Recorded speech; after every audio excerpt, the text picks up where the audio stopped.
Happy Saturday guys! Ngayong araw nga ay naisipan kong gumawa ng ice. So napansin ko kasi na yung aming freezer ay wala nang laman kaya po gumawa na rin ako. Ito nga po pala ay binibenta namin ng 3 pesos each. Malaking tulong na rin ito siya sa amin dahil nasasagot nito yung iba naming pambayad sa tubig lalo na itong mineral water. So ito po ay binibenta ko ng 3 pesos and yung mga kapitbahay namin na nakakaalam lang yung mga bumibili.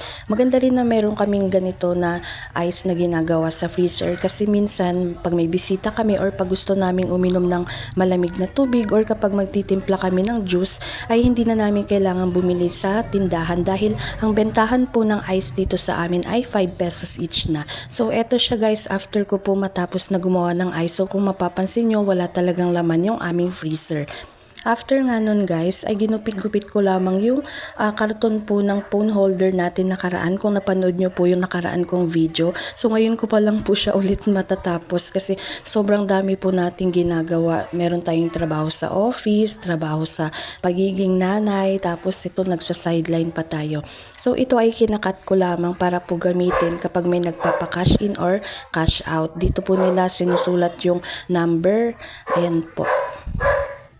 So ganito lang guys yung ginagawa ko kapag Saturday or Sunday. Ayan, naghahanap tayo ng mga magagawa natin dito sa bahay. Madalas nga pala ay walang tubig dito sa amin. So dapat mga madaling araw pa lang ay nakapag-ipon ka na ng tubig na gagamitin mo para sa buong araw.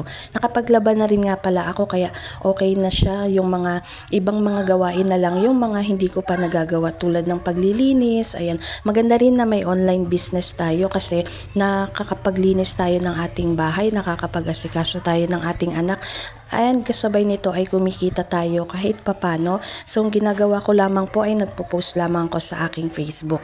Ma-share ko nga pala sa inyo guys, ito nga pala yung naipon ko or na-invest natin sa pag-online kahit papano. So last year kasi ang mga ininvest ko ay mga solar generator, tapos mga solar panel. Ngayon naman po ay nagsisimula ako ulit na mag-invest sa gold. So example ko lang ito guys, ito ay nabili ko ng 3,100 sa Palawan Pawn Shop. Naka 20% discount yun siya nung panahong yun. And ang sangla nito guys ay 3,100 lang din, o diba? Saktong-sakto yan siya. So hindi naman po ito yung asin na mga mabibigat. So magagaan lang yan siya guys.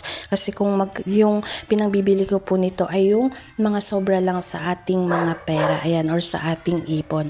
So i-open ko na ito siya sa inyo guys para makita ninyo yung mumunti nating mga naipon kahit papano. So start tayo dito sa ating maliit na hikaw. Heart design po yan siya.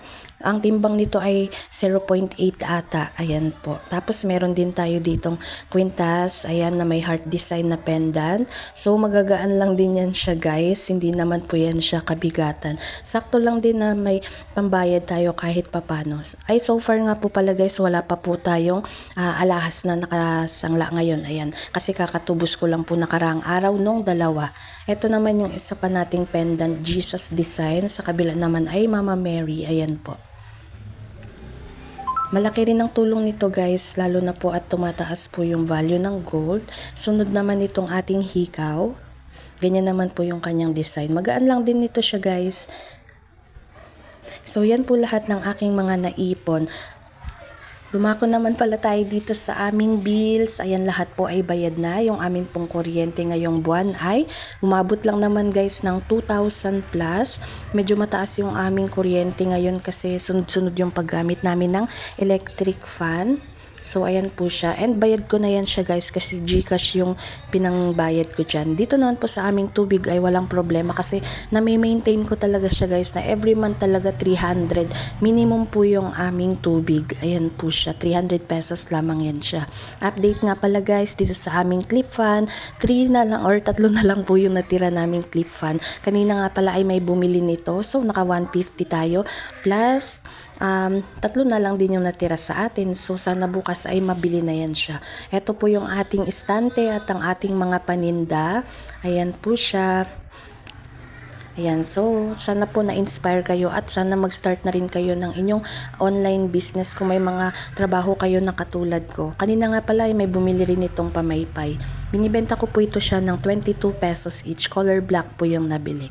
Ayan po yung ating payong. So kung katulad ko kayo na regular employee, ayan po, malaking tulong ito siya. So try nyo na rin po mag-online business. Yun lamang po ang aking update for today's video. Thanks for watching. Bye-bye!